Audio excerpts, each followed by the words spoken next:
कंसारी साहब तमाम दोस्तों के सलाम जी सिंध अज जेका इसाक अंसारी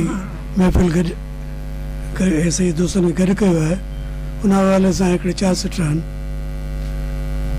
अर्ज़ आहे दोस्तनि जे अॻियां अॼोके ॾींहं ते साईं अॼोके ॾींहं ते साईं अहिड़े उत्साह सां मिलिजे अॼोके ॾींहं ते साईं अहिड़े उत्साह सां मिलिजे सभई विछा वञनि विछड़ी सभई विछा वञनि विसरी अहिड़े चाह सां मिलिजे मोहब्बत जा छटियूं खे बिज मोहब्बत जा छटियूं खे बिज ऐं उन्हनि जी आबियारीअ लाइ मोहब्बत जा छटियूं खे बिज ऐं उन्हनि जी आबियारीअ लाइ पंहिंजो पाण खे अर्पियूं पंहिंजो पाण खे अर्पियूं ऐं अहिड़ी राह सां जुड़िजे हिकिड़ो नज़म आहे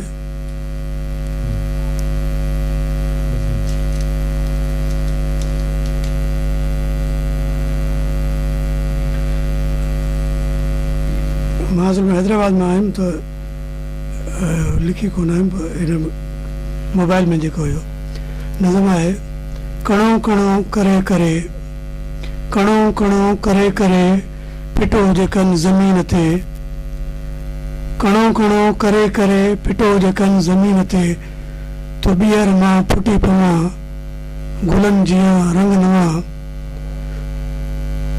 कणो कणो करे करे पिटो जेकनि ज़मीन ते तो ॿीहर मां फुटी पवां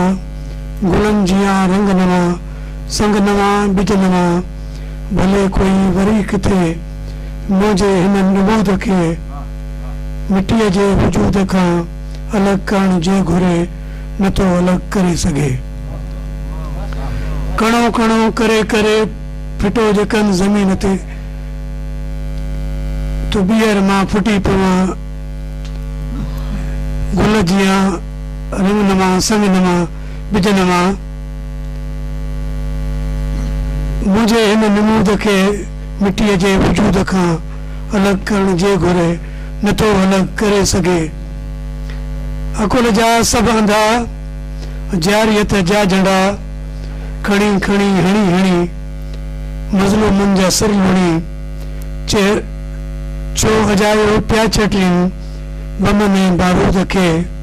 कणो कणो करे करे गोली ऐं बंदूक ते नाज़ बेवकूफ़ खे मूंखे इहो यकीन न टुटणो आहे जुमूद खे अणगणनि सदियुनि खां आउं पियो हिते रहां अणगणनि सदियुनि खां आउं पियो हिते रहां हू ॻोल्हियुनि था छो भला मूंखे हू मरीख़ ते वरी वरी जनम वठां वरी वरी जनम वठां ज़वाल खां उरूज ॾांहुं वरी वरी जनम वठां ज़वाल खां उरूज ॾांहुं सुजूद खां वजूद ॾांहुं काइनातनि जे कुख मां तो बार बार फुटी पवां